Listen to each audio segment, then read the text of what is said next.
IPv4 मध्ये एक octet 8 बिटचा असतो आणि IPv6 मध्ये एक हेक्सटेट 16 बिटचा असतो.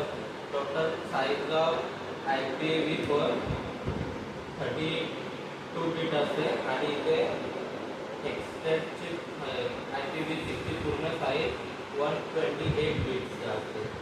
याच्या IPv4 मध्ये टोटल 4 ऑक्टेट असतात आणि IPv6 मध्ये 8 हेक्सटेट असतात. IPv4 लेस सिक्युअर आहे आणि IPv6 मोर सिक्युअर आहे.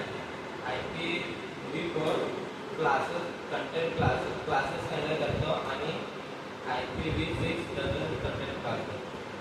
IPv4 चे मार्केट 92% मार्केट आहे आणि IPv6 चा 8% मार्केट आहे.